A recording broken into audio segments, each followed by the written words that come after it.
There is no Gotham Knights without Batman family. The fans trust us to be true to the universe. They also want to be surprised. Really, everything is new.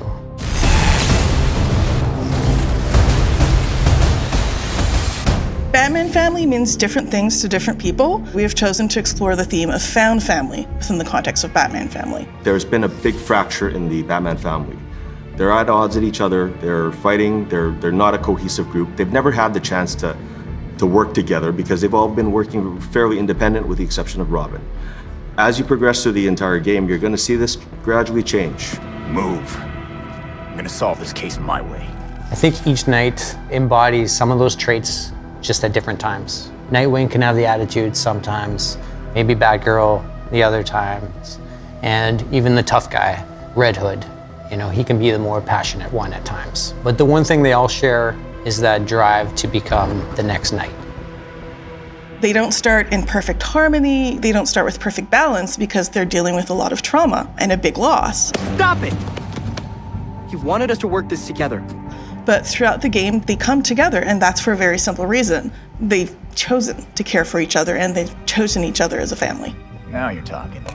We have character arcs for each of our knights with key cinematics that unlock from start to end of the game. Through these arcs, we explore different things with each of our knights. One thing we delve into is how trauma can affect memory, how grief can linger, and isn't just resolved in a single moment, or even might not be about just a single loss. When the fans found out that Batman was dead in our game, some of them were expecting to see him. Most of the fans saw the opportunity to experience the universe their own way with new heroes, new dynamics, and as a family. We've known the Knights as superheroes with their masks, but what was it like to kind of see them behind the mask as humans?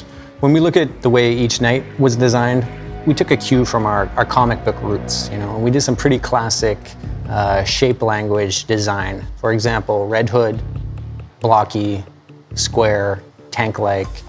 Batgirl is more symmetrical and balanced.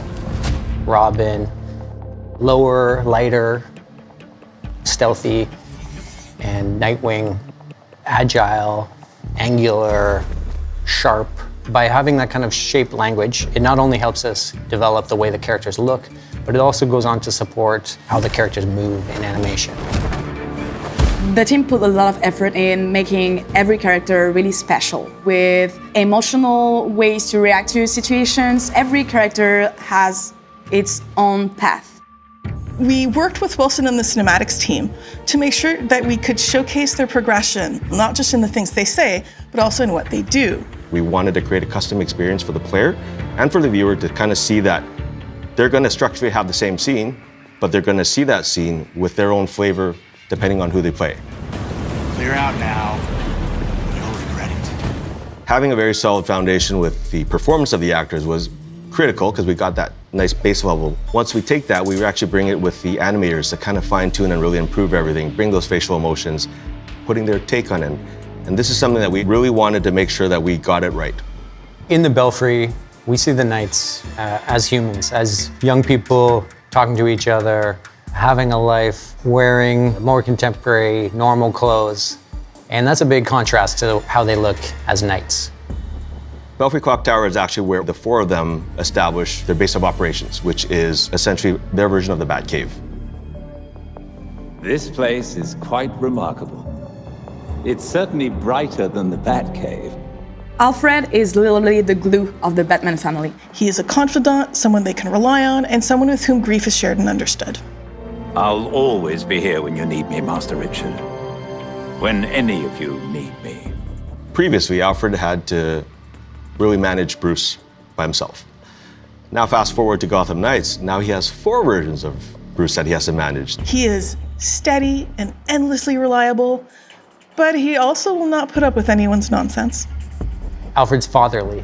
He's tough, he's caring, he's stoic. We took a pretty old school approach, iterating on sketches and sculpts until we found something that really resonated with us emotionally. When you have the four heroes there together with Alfred, kind of figuring out the space, we've actually managed to pack in, I think, almost 40 cinematics in that little space. but each tell a very different story and a very different perspective of how they live together as a group. Every time Bruce came home, I patched him up. Just as I now do for you. It was important that our players would be able to relate to these characters on a very basic human level, and that's what we wanted to showcase with our Belfry moments. Not just in the cinematics that happen there, but also in the environment and the ambient conversations, even in the props you find through the Belfry.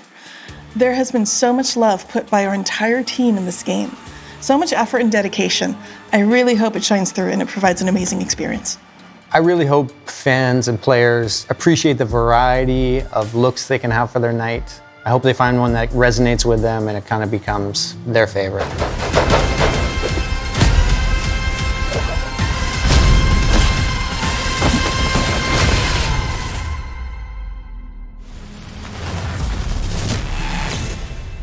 Pre-order now and get the 233 custom Batcycle skin.